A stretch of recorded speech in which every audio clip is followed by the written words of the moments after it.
우리 앞에 서랑 같이 인사하겠습니다. 사랑하고 축복합니다.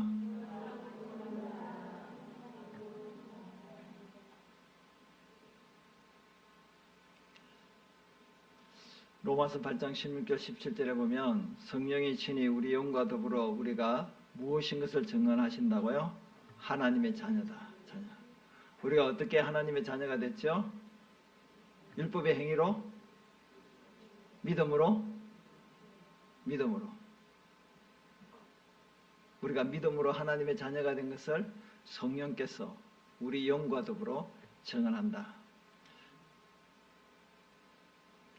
자녀이지만 동시에 또 상속자, 하늘의 유업을 이어받을 상속자, 천국의 유업을 이어받을 상속자, 예수님과 함께 공동 상속자가 됐다. 저와 여러분들에게 엄청난 축복이 믿음으로 주어졌다는 것입니다. 그리고 에베소 2장 19절을 보면 그러므로 이제부터 너희는 외인도 아니요 나그네도 아니요 오직 성도들과 동일한 신민이요 하나님의 뭐예요? 권속이란 것은 가족이라. 우리 같이 말씀에 들어가기 전에 앞에서는 다시 한 번 더 인사하겠습니다. 우리는 가족입니다.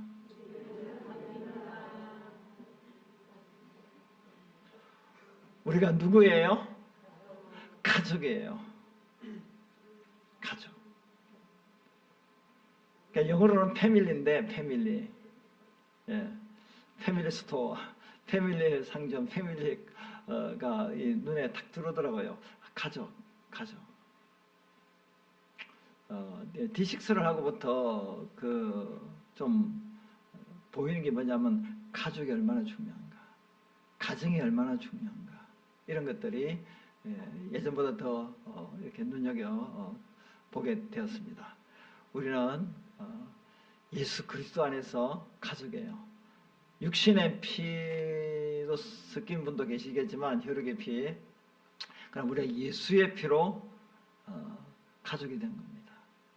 가족이 됐어요. 그러면 가족이 되었으니까 우리가 가족으로서 어떤 삶을 살아야 되는가, 어떻게 신앙생활을 해야 되는가. 첫 번째는 가족 중에도 보면은 죄를 짓는 가족이 있을 수 있거든요. 형제가 있을 수 있어요.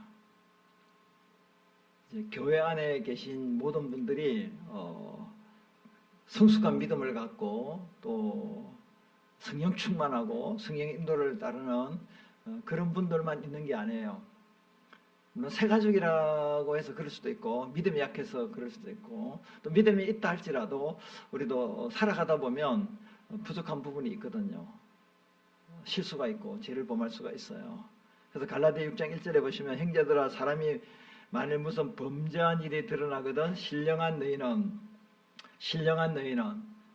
믿음의 성숙한 너희는 성령의 인도를 받는 믿음의 사람인 너희는 온유한 심령으로 그러한 자를 바로잡고 너 자신을 살펴보아 너도 시험을 받을까 유혹을 받을까 두려워하라. 여기에 범죄한 일은 뭐냐면 진리와 정도에서 벗어나서 넘어지는 것과 또 성령을 거스르는 육체의 일을 말하는데 범죄한 일이라는 것은 육체의 일을 말한다고 볼 수 있습니다. 여기 보면 음행, 더러운 호색, 음란한 거, 그리고 우상, 주술, 이렇게 영적으로 타락한 하나님의 다른 걸 섬기는 거, 원수 매점, 분쟁, 시기, 분냄, 당짓는 거, 분열, 이단에 빠지고 질투, 이런 것들은 인간관계 속에서 일어나는 여러 가지 관계의 단절을 이야기할 수도 있고요. 그리고 술 취함과 방탕함, 허랑방탕하게, 무의도식하게 이렇게 살아가는 이런 것들이 다 범죄한 일에 속한다고 볼 수가 있습니다. 자, 이런 것들이 범죄한 일이 드러난다는 말은 뭐냐면 어쩔 수 없는 상황, 부지 중에 고의성이 없고 의도하지 않았음에도 불구하고 세상을 살아가다 보면은 나도 모르는 사이에 발이 미끄러져서 추락하는 그리고 유혹에 빠지는 이런 일들이 일어나면 어떻게 해야 되는가? 바로 잡아야 된다. 바로 잡는다는 말은 뭐라고요? 회복시킨다.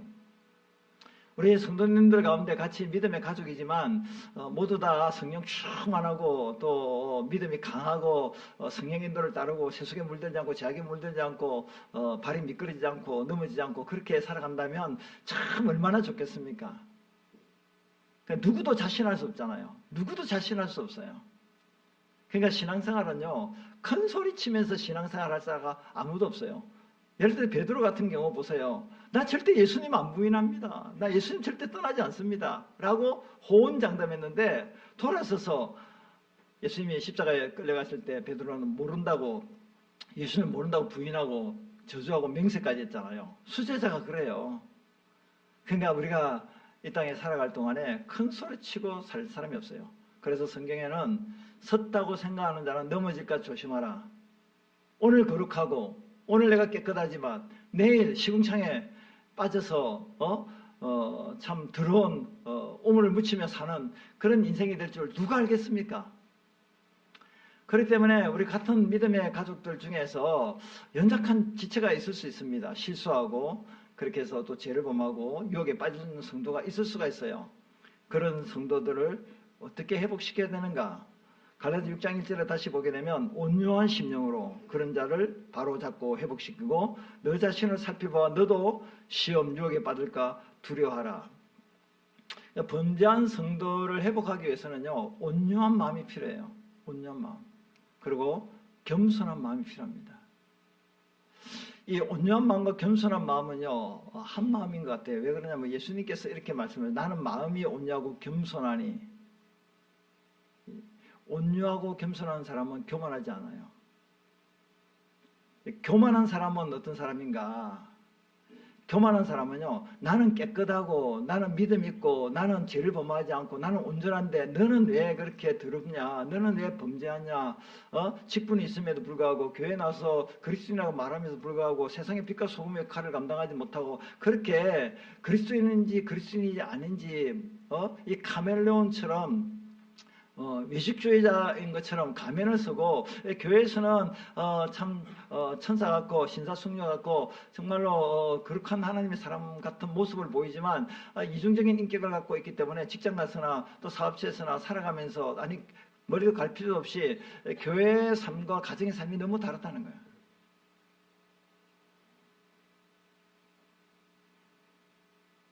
그래서 우리가 그런 사람들을 어떻게 회복시켜야 되는가? 온유함과 겸손함이 필요하다. 그래서 예수님께서 이런 범죄한 성도를 회복하기 위해서는 마태복음 7장 1절에 보면은 비판하지 말라 그랬습니다. 따라합시다. 비판하지 말라. 지금 누구를 비판하고 있습니까? 남편입니까? 아내입니까? 부모입니까? 자식입니까? 형제입니까? 저를 비판하는 사람은 아무도는 아니겠지. 우리가 교회 안에서도 서로를 비판할 수가 있습니다.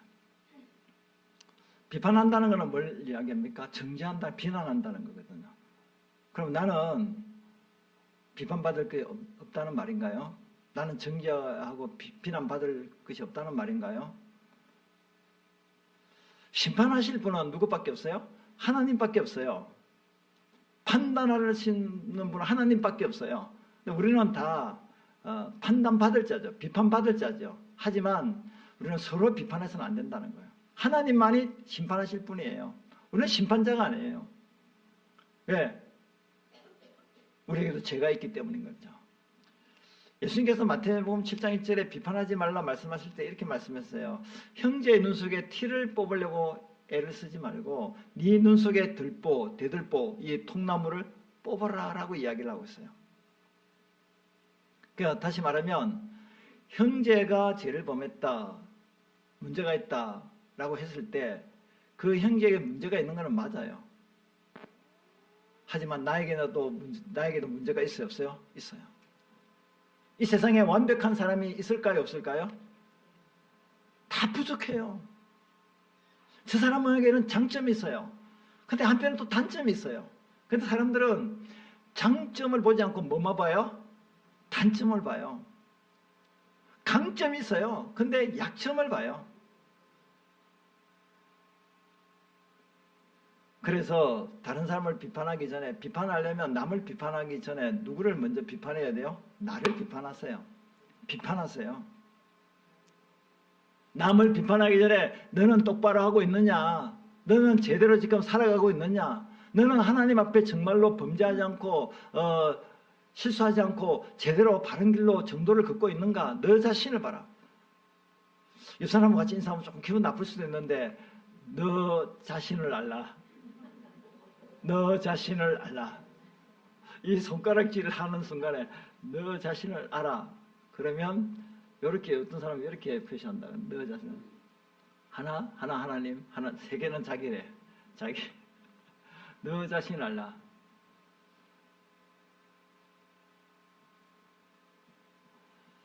여러분, 다른 사람을 평가하고 판단하고 비방하고 정죄하는 것보다요, 예? 내 자신을 돌아보는 시간을 많이 가져야 돼요. 믿음의 사람, 하나님의 사람은 자기 자신을 돌보는 것도 시간이 부족해요. 나를 만들어가는 데에서도 너무 힘들어요. 근데 밥 나오라 콩 나오라 그러면 안 된다는 거예요. 그냥 우리가 가정에서도 부모가 자녀를 양육하는 데 있어서도 자녀들을 비난해서는 안 돼요. 비판하고 판단하고 정죄해서는 안 돼요. 근데 옛날에 부모님들은 왜 자기 자식들에게 욕도 그렇게 잘할까? 여기서 제가 욕을 할 수는 없겠지요. 점심 먹고 오후에 그 주일학교 모임 때 한번 해볼까요? 뭐가 이렇게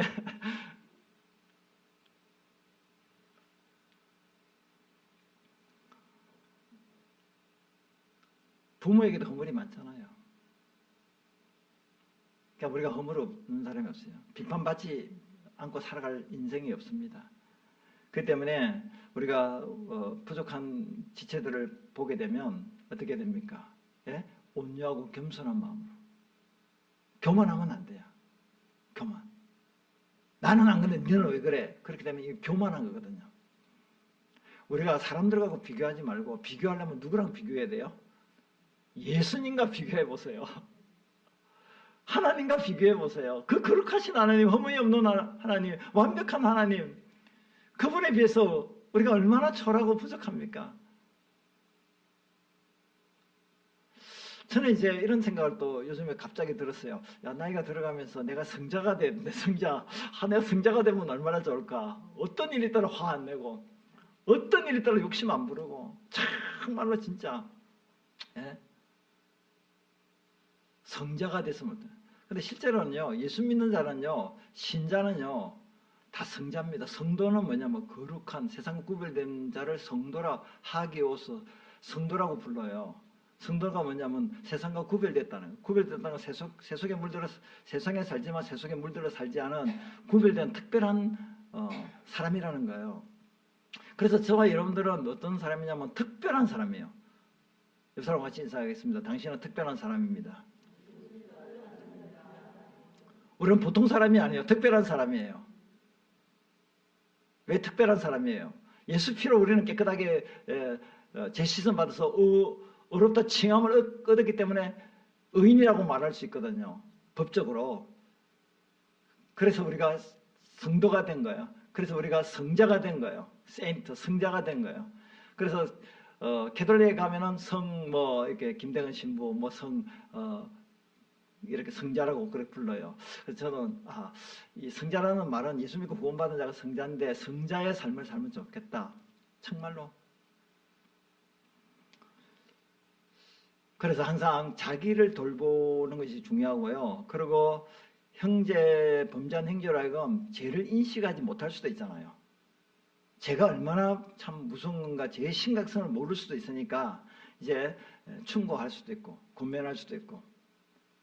그래서 죄를 깨닫고 그 다음에 형제가 죄를 고백하고 회개의 과정을 통해서 회복될 수 있도록 그런 일들을 우리가 해야 된다 하는 것입니다. 그래서 성경 말씀에 보면은 로마서 15장 1절 3절에 보면 믿음이 강한 우리는 마땅히 믿음이 약한 자의 약점을 어떻게 하라고요? 약점을 우리가 담당해야 된다.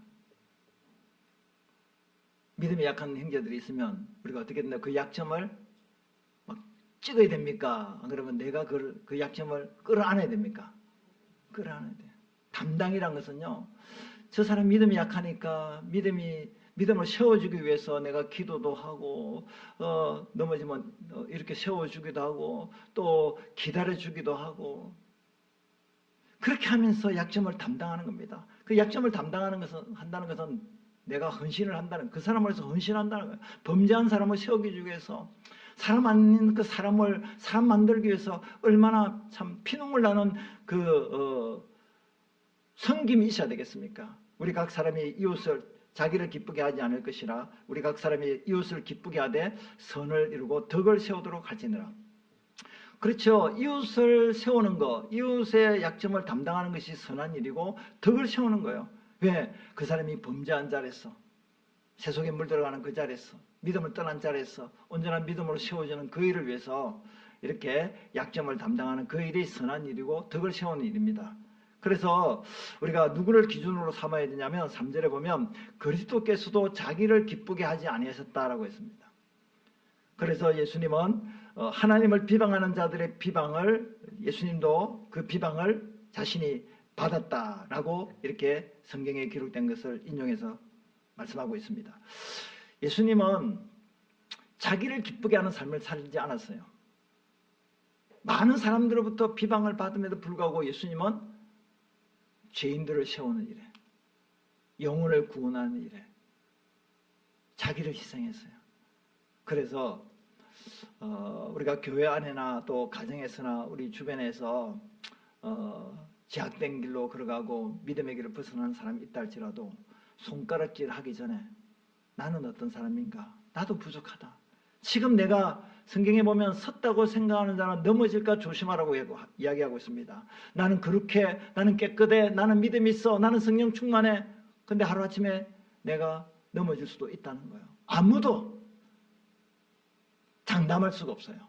그래서 신앙생활은, 신앙의 길은 겸손하게 걸어가야 되는 게 신앙의 길입니다. 할렐루야. 신앙의 길은 어떻게 걸어가야 된다고요? 겸손하게. 겸손하게. 왜 신앙의 길을 겸손하게 걸어가야 된다고요? 넘어진 사람을 보면서 왜 넘어졌어? 그렇게 말하는 것이 아니라 나도 넘어질 수 있다. 주가 나를 붙들어 주셨기 때문에 내가 일어날 수 있었던 것이고, 누군가 날 위해 기도하고 누군가 나를 지금까지 섬겨줬기 때문에 내가 이 자리에 있게 된 것이지, 내 스스로 잘나서 똑똑해서 내가 이거 온전한 삶을 살아가는 것이 아니라 나를 위해서 온유함과 겸손함으로 나를 참아주고 이끌어준 사람이 있었기 때문에 내가 나됨이 있다라는 것을 알고, 남이 넘어지고 쓰러질 때 우리가 손가락질하기보다는 예수 그리스도의 마음을 가지고, 그분은 자기를 기쁘게 하지 않고 주님을 떠난 자를 세우기 위한 일을 했다 하는 것을 우리가 첫 번째로 말씀을 같이 나누게 되었습니다. 두 번째는 우리는 짐을 어떻게 해야 된다고요? 서로 져야 됩니다. 이 사람의 그림, 이 짐을 지고 하는 이 사람을 보면서 어떤 생각을 하게 됩니까? 아유, 내 짐보다 더 많네. 나도 저렇게 엄청나게 많은 짐을 지고 가는데, 저 짐은 안에 아무것도 물건이 들어가 있지 않은 그냥 빈통일 거야. 빈통. 그렇죠? 저렇게 얼마나 엄청난 저 짐을 어떻게 지고 걸어갈 수 있을까요? 이게 본문의 2절에 보면 너희가 짐을 서로 지라 할 때 이 짐은요, 혼자 짊어지기에 너무 무거운 짐을 말합니다. 금방 앞에서 그림을 본 것처럼 한두 개의 짐이 아니고 어떻게 저런 그림이 있을까 할 정도로 엄청난 짐을 지고 있는 거, 이것이 무거운 짐이에요. 그 짐을 우리가 어떻게 해야 된다고요? 서로 져야 된다는 거예요. 그럼 5절의 짐은 각각 자기 짐을 질 것이라는 이 짐은 각자가 맡은 책임과 역할에 대한 짐입니다. 이거는 자기가 져야 되는 짐이에요. 아버지 역할, 어머니 역할, 부모 역할, 자식의 역할, 교회에서 목회자 역할, 또 성도 역할, 각자 주어진 직분의 역할이 또 사명이 있고 책임이 있잖아요. 그래서 내가 지어야 될 짐이에요. 만약에 자기에게 주어진 역할, 임무, 미션을 수행하지 못한다면 그 공백을 누가 채워야 되겠습니까? 내가 지어야 될 그 짐, 내가 해야 될 그 역할을 다른 사람이 채워야 되잖아요. 그러면 그 사람에게 내가 짐을 지우는 것입니다. 그러므로 직분자들은 자기에게 주어진 위치, 포지션을 떠나지 말고 그 자리를 잘 지켜야 될 줄로 믿습니다. 이 자리를 누가 지켜야 됩니까? 여러분들이 지켜야 돼요. 예배의 자리를 지키고 사명의 자리, 사역자의 자리를 지켜야 됩니다. 안 지키면 한 사람이 더 그 자리를 지켜야 되니까 두 가지, 세 가지 일을 하게 되는 겁니다. 그러니까 같이 넘어지는 겁니다. 힘들어서. 포기하게 되겠죠. 그래서 5절 같은 짐은 자신의 주어진 책임은 끝까지 자기가 완수를 해야 된다. 그러나 2절의 짐은 혼자 인생의 짐을 다 지고 갈 수 없는 짐이기 때문에 우리가 서로 짐을 나누어 져야 한다 하는 것입니다. 이런 차원에서 우리가 혼자 너무 짐을 많이 지려고 하지 마세요. 짐이 많으면 같이 무거운 짐을 같이 들자고 이야기하세요. 그냥 고집 피우고 혼자 다 하려고 하지 마시고. 뭐 교회 일도 마찬가지예요. 너무 힘들면 목사님 힘들어요. 집사님 나 힘들어요. 좀 도와줘요. 내가 이것저것 할 수 없으니까 같이 좀 했으면 좋겠습니다. 말을 하세요. 그러면 우리가 서로 도와야 될 인생의 무거운 짐은 무엇입니까? 저는 최고의 무거운 짐은 죄의 짐이라고 봅니다. 죄를 안 짓고 사는 사람은 없겠지만 죄가 있으면 죄책감에 시달리고 수치심이나 부끄러운 것으로 이렇게 짓눌려 사는 사람이 많이 있습니다. 죄의 짐이 있습니다. 그 죄의 짐을 지고 가는 사람은 누구께로 가면 죄의 짐이 해결됩니까? 예수께로 가면 되겠죠. 천례역정에 기독도가 장망성 멸망의 도시를 떠날 때 묵은 짐을 지고 가고 있어요. 그 짐은 죄의 짐이었어요. 그래서 율법으로 해결될 수도 없고 그 짐을 계속 지고 죄의 짐에 무게에 눌려서 힘들게 가다가 골고다 언덕 그 십자가에 갔을 때 그 짐이 자기도 모르는 사이에 짐이 굴러 떨어져 가는 것들을 발견할 수 있었습니다. 인생에 죄책감에 시달리고 무거운 짐을 지고 간다면 누구에게 나가라고요? 예수께 가면 예수의 십자가는 모든 인생의 무거운 죄의 짐을 해결해 주신다 하는 것입니다. 물론 죄의 짐만 아니고 모든 인생의 문제를 해결해 주시겠죠. 그 다음에 우리 주변에 사랑하는 사람이 세상을 떠났을 때 가서 종문격으로 가서 위로해 주는 거, 그리고 질병의 고통 중에 있는 분들을 병문안 가주는 거, 그리고 관계의 어려움을 겪는 분들이 많잖아요. 그래서 우리가 신앙생활하면서 관계의 갈등을 많이 느끼는 분들이 있으면 우리가 어떤 사람이 됩니까? 피스메이커가 되는 거예요. 화목케 하는 자로, 화평케 하는 자로. 그래서 관계의 갈등을 해결해주는 그런 짐을 우리가 관계의 무거운 짐을 벗어버릴 수 있도록 화목케 하는 자의 사명을 감당해야 되는 거예요. 고독한 사람이 많아요. 여러분 혹시 우리 중에 나는 너무 고독해라고 생각하는 분이 있습니까? 남편이 있잖아. 아내 있잖아. 부모도 계시고 자녀도 형제도 있는데 뭐가 고독해? 돈도 있잖아. 왜 가족이 있는데 교회 성도들도 있는데 왜 고독하고 외로울까요? 여기 계신 분들 중에 우리 권사님이 노노케어에서 노노케어 나는 잘 처음에 케어라는 것은 돌본다는 건 아닌데 노노를 해서 노노케어에서 무슨 노자냐 늙을 노자가 두 개인 것 같아요. 늙을 연세 드신 분이 연세 드는 사람을 케어하는 게 노노케어. 우리 권사님 여기 계시는데 이제 노노케어 하시는데 뭘 하시냐면 가서 뭐 밥 해주고 빨래 해주고 뭐 청소해주고 그거 하는 것이 아니라 연세 드신 어르신하고 이렇게 대화를 한대요. 대화. 그렇다고 해서 뭐 한 2-3시간 하는 걸 계속 2시간, 3시간을 뭐 샬라샬라샬라 뭐 이야기하고 뭐 그렇게 하는 건 아니겠지만 서로 이렇게 외로우니까 연세 드신 분은 외롭잖아요.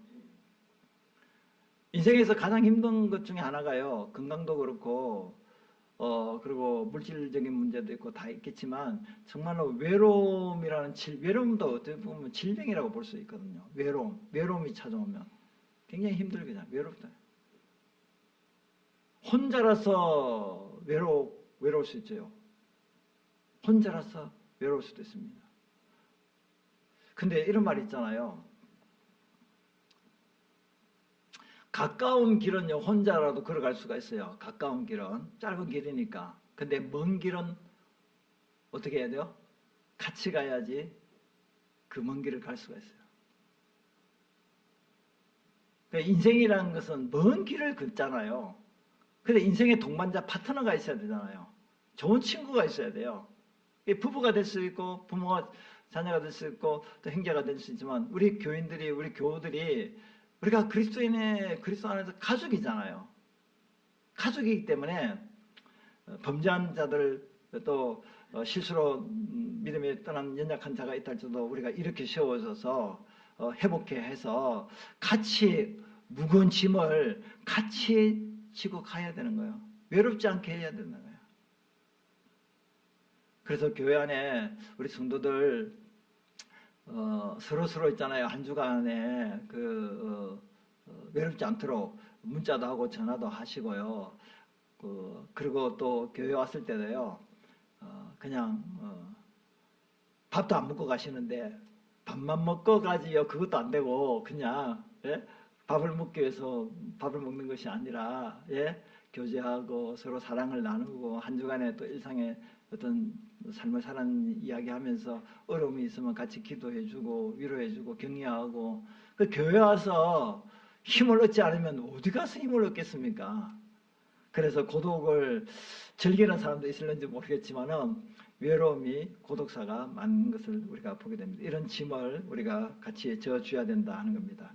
가정에서 여러 가지 문제가 있을 수도 갈등이 있을 수도 있고 우리가 교회 주의 일을 하면서도 사역에 대한 많은 또 어려운 무거운 짐을 지고 있는데 사역자들이 혼자 1인 3역, 1인 5역을 하기가 너무 벅차잖아요. 한 사람이 한 가지만 하면 딱 맞겠는데 일꾼이 없다 보니까 사에게 무거운 짐을 지게 될 수 있는데 그런 짐을 나누시면 얼마나 좋겠는가 하는 것입니다. 직장에서도 직장에 어려움이 있을 수 있고 또 경제적인 어려움이 있을 수 있습니다. 여러 가지 삶에 이런 많은 어려움이 있을 수 있습니다. 이런 많은 어려운 수고하고 무거운 짐을 우리가 해결해야 되는데 갈라디아서 6장 2절에 보면 너희가 짐을 서로 지라 그리하여 무엇을 성취하라고요? 그리스도의 법을 성취하라. 짐을 서로 져주는 것은 무엇과 같으냐면 요한복음 13장 34절 35절에 보면 새 계명을 너희에게 주노니 서로 사랑하라. 내가 너희를 사랑같이 너희도 서로 사랑하라. 너희가 서로 사랑하면 이로써 모든 사람이 너희가 내 제자인 줄 알리라. 우리가 알잖아요. 가정에서도 이제 남편이 참 무거운 짐을 지고 가고 있구나. 아내가 그렇구나. 우리 부모님이 그렇고 우리 자녀가 그렇구나. 형제가 그렇구나. 교회 안에서도 목사님이 그렇구나. 또 우리 성도들끼리 딱 보면 알잖아요. 한번 이 사람한 얼굴 보세요. 무거운 짐을 지고 있는 것 같아요. 네.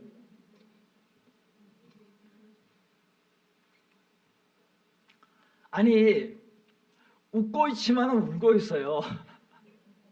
웃고 있지만 울고 있다니까요. 여러분 어떤 사람은요 이런 사람이 있어요. 굉장히 코믹해요. 재밌어요. 노래도 하고 뭐 악기도 다루고 뭐 굉장히 그 사람이 없으면 재미가 없어요. 그런데 그 사람 내면에는요 굉장한 슬픔이 있어요. 굉장히 아픔이 있어요. 사람들은 그냥 코믹하고 그냥 웃고 맹랑하고 그러니까 저 사람은 맨날 해피하구나. 그래서 맨날 웃고 즐겁고 좋은 일만 있구나. 저렇게 성격이 좋다고 생각하지만 그 사람 마음속에는 엄청난 상처를 트라우마를 갖고 사는 사람이 있어요.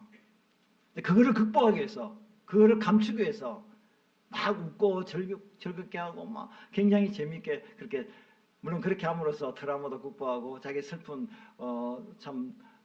어려운 상처를 또 이길 수 있기 위해서 그렇게 몸부림친다고 이렇게 볼 수도 있겠죠. 그래서 우리가요 서로 사랑하는 것은 짐을 져주는 게 사랑하는 거예요. 전화 한 통 정말 그 사랑하는 거예요. 카톡 하나 문자 하나 보내는 것도 사랑하는 거고요.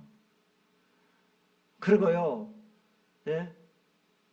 손 한 번 잡아주는 것도 사랑하는 거예요. 옆 사람 한번 손 한번 잡아줍시다. 손 한번 잡아주세요.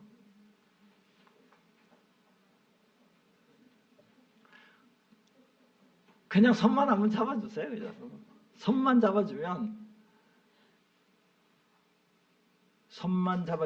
손만 잡아줘도요 내 마음이 전달이 되는 거예요. 그러니까 누가 막 울고 있다. 그러면 손만 한번 잡아주는 거예요.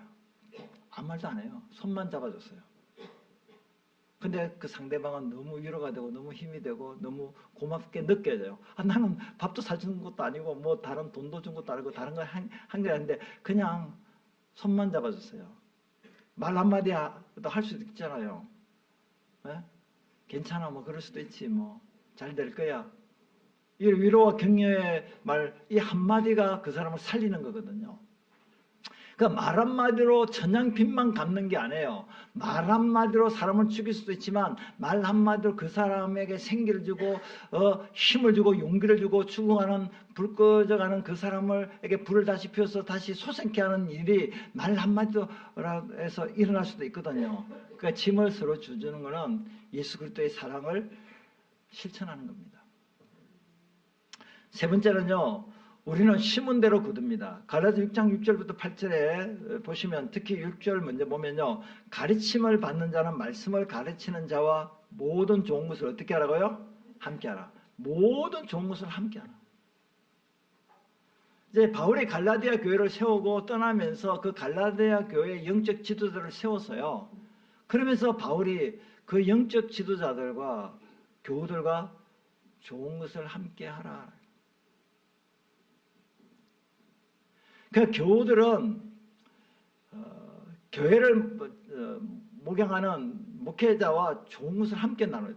목사님은 목사님대로 성도들에게 말씀을 전하면서 가르치면서 양육하면서 좋은 것을 이렇게 진리의 말씀으로 이렇게 함께 좋은 걸 나누는 것과 더불어서 우리 성도들은 목회자의 모든 그 목회 사역에 도움이 되도록 기도로 함께 하시고 또 물질로 또 재정으로 또 생계에 어려움 없도록 또 사역에 어려움 없도록 그렇게 하는 모든 것들로 함께하는 것이 굉장히 중요하다는 사실이에요. 왜 그럴까요? 교회를 세우기 위해서 그런 거예요. 이 자리에 빌어서 참 감사한 거는 일단 우리 교회 모든 성도들은 그 저의 목회 사역에 필요한 것들을 이렇게 불편함이 없이 다 공급해 주신 은혜를 감사하게 생각합니다. 할렐루야. 앞으로도 계속 아낌없이 공급해 주실 줄로 믿습니다. 아멘 소리가 더 커서 감사드립니다. 그러니까 모든 좋은 것이라는 말은 뭡니까? 선한 것을 말하는 거잖아요. 예? 그 목회자가 그 성도들의 도움을, 기도의 도움, 물질의 도움, 또 마음적으로, 정신적으로, 영적으로 도움을 받고 목양 사역에 전념할 수 있도록 돕고 또 목회자는 그렇게 힘을 얻어서 또 기도하고 또 말씀을 전하고 그렇게 서로 윈윈하는 서로 승리를 향해서 나아갈 수 있는 그런 모습이 정말로 심은 대로 거두는 아름다운 모습이잖아요. 그리고 7절 8절을 같이 한번 읽겠습니다. 7절 8절 스스로 속이지 말라. 하나님은 업신여김을 받지 아니하시나니 사람이 무엇으로 심든지 그대로 거두리라. 자기의 육체를 위하여 심는 자는 육체로부터 썩어질 것을 거두고 성령을 위하여 심는 자는 성령으로부터 영생을 거두리라. 농부가 밭에 씨를 뿌립니다.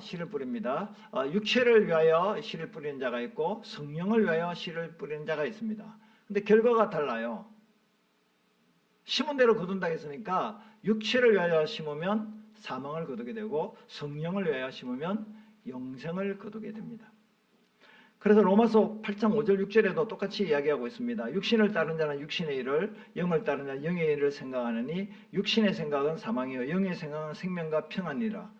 로마서 8장 13, 14절에도 너희가 육신대로 살면 반드시 죽을 것이로되 영으로서 성령으로서 몸의 행실을 죽이면 살리니 무릇 하나님의 영 성령으로 인도함을 받는 사람은 곧 하나님의 아들이라. 여러분 지금 무엇을 위해 신고 있습니까? 육체를 위해 신고 있습니까? 성령을 위해 신고 있습니까? 할렐루야.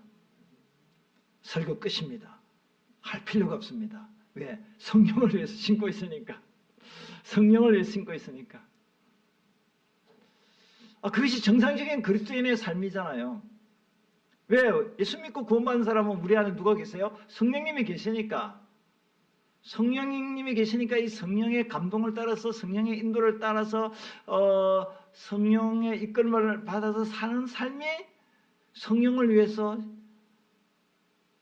심는 자예요. 그러니까 육체를 위해서 심는 사람은 타락한 육체의 본능대로 살아가는 사람이에요. 결국에는요, 생각이 행동을 낳습니다. 따라합시다. 생각이 행동을 낳는다. 우리가 마음으로 생각하잖아요. 마음과 생각이 연결되잖아요. 마음과 생각은 연결돼요. 어떤 것을 마음 먹는다, 어떤 것을 생각한다 그러면 그것이 말로 나오고 행동으로 표출이 되잖아요. 그래서 우리가 이것을 이원론적으로 우리가 생각해서 해서는 안 돼요.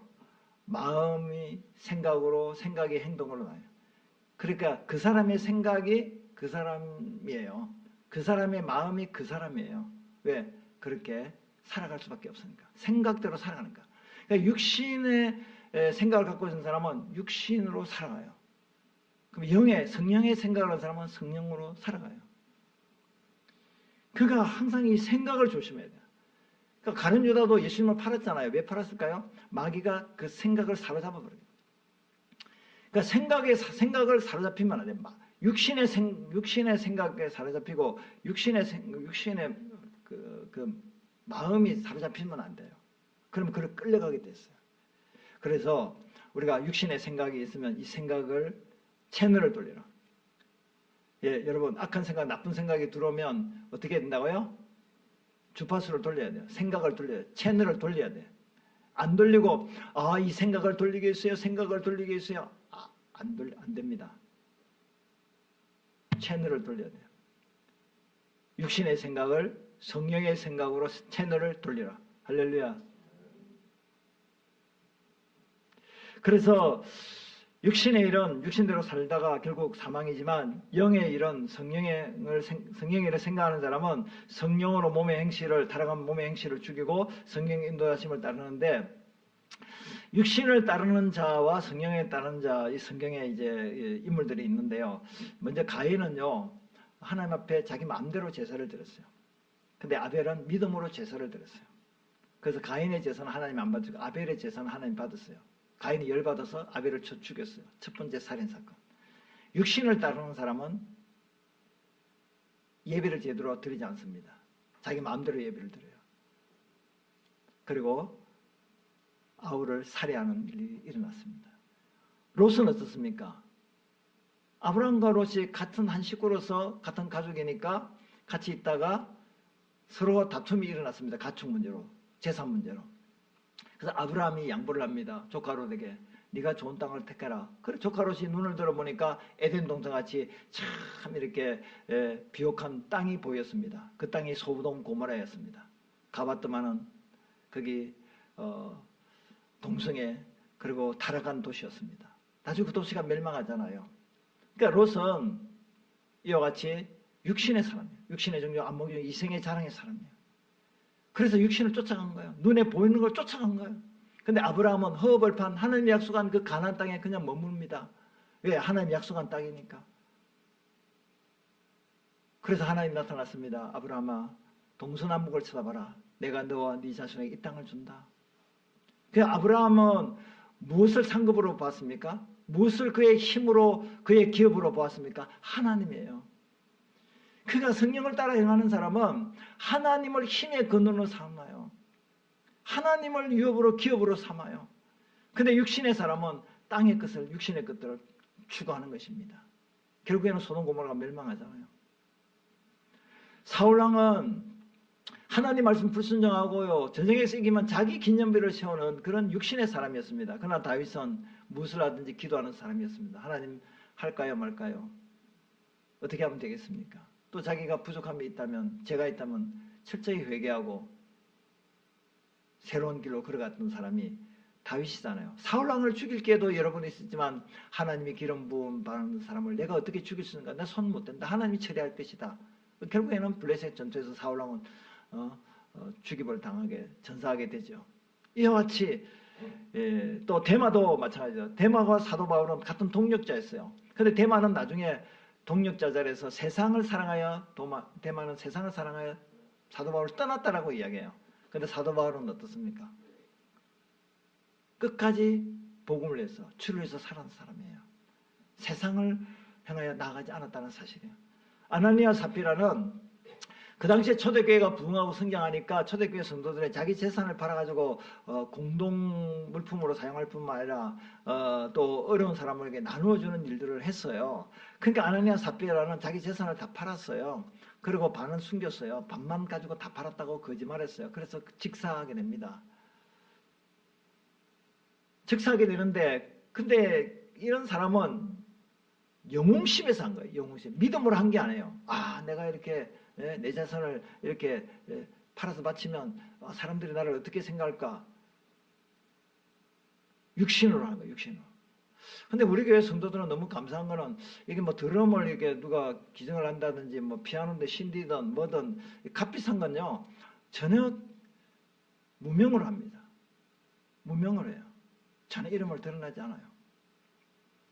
감사한 거죠. 다 무명을 하라는 말은 아니고 제가 하는 말은 하나님만 아시면 된다고요. 내 이름이 드러나는 것을 원하지 않는다는 거예요. 그러면 누가 아세요? 하나님이 다 아시잖아요. 하나님이 다 아시니까 하나님이 채워주는 거잖아요. 남이 알아줘봤자 뭐 박수 쳐주고 상장 한 장은 줄 수는 있지요. 그러면 내가 교만해질 수도 있고 잘난 척하고 우쭐댈 수도 있고 또 다른 사람 무시할 수도 있고 나도 모르게 또 다른 사람은 저 사람만 목사님이 사랑하는갑다, 저 사람만 위하는갑다, 저 사람 뭔가 했으니까 저 사람만 인기가 있는갑다라고 또 오해의 여지도 있잖아요. 그러나 우리가 오른손하는 걸 왼손이 모르게 이렇게 째데카 의를 행하고 공의를 행하고 참 이렇게 선한 일을 하게 되면 하나님이 아시고 하나님이 축복을 해주시거든요. 이게 성령의 사람이에요. 인간의 방법으로 이렇게 신앙생활을 하지 않는다는 거예요. 사역을 하지 않는다는 거예요. 정말로 하나님 앞에서 하는 거예요. 바나바 같은 사람이 그런 사람이고요.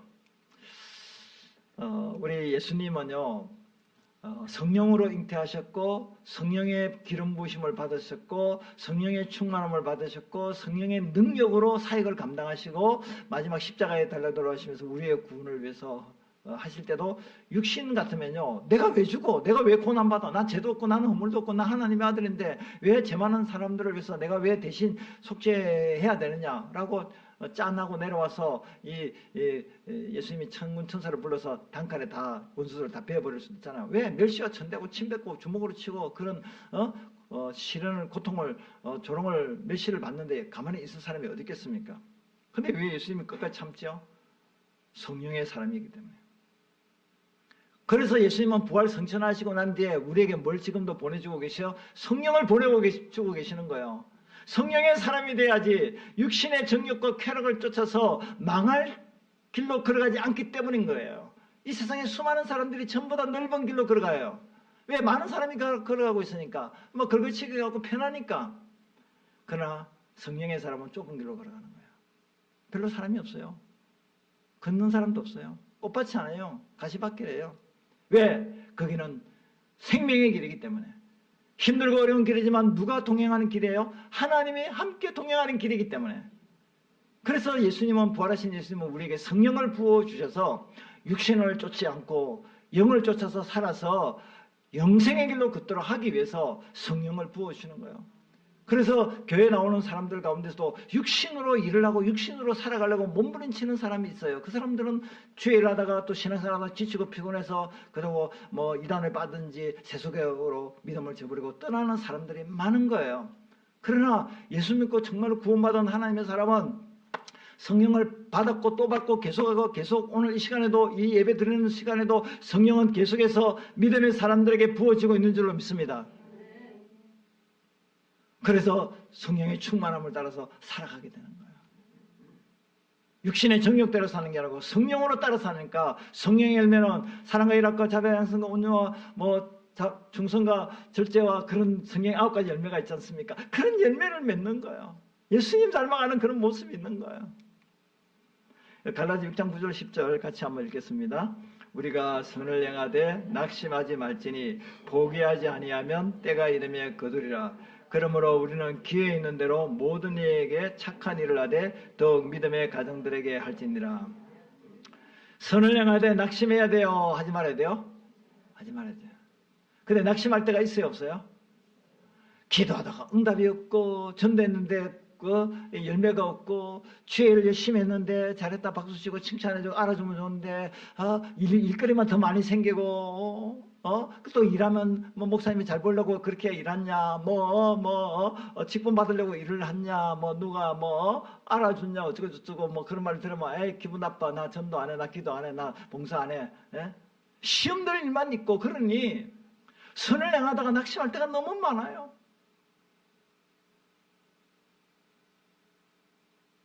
이 세상은요 참 희한하지요. 아니 교회 안에도 그래요. 열심히 믿음으로 사는 사람 있다면 우리가 더 박수 쳐주고 더 힘을 같이 모아서 같이 일하면 참 좋은데 시기하고 질투하잖아요.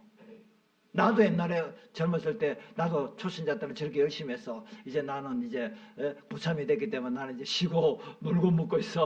너 열심히 지금 빡빡 끼면서 열심히 일해. 나는 옛날에 열심히 많이 했으니까 난 지금 놀고 먹을 거야. 나도 옛날에 열심히 했어. 옛날에 성령 충만했어. 지금은 덜 충만하지만. 너 지금은 성령 충만하지만 나중에 덜 충만하게 된다? 그게 아니에요.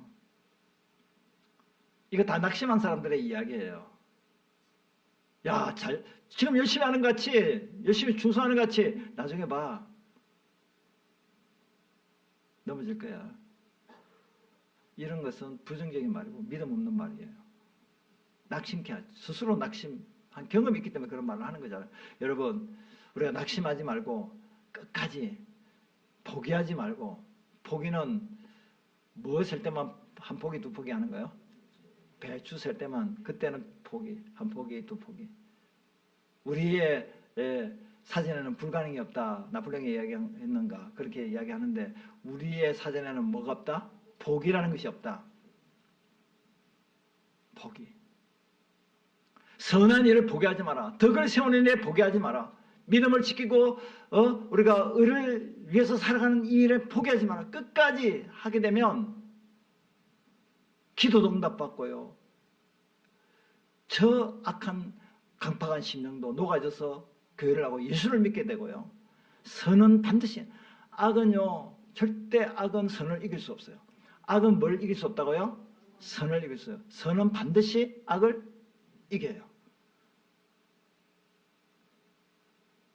한번 시험하고 테스트 한번 해보세요. 막 좀 악한 사람에게 계속 선을 베푸세요. 계속 선을 베푸세요.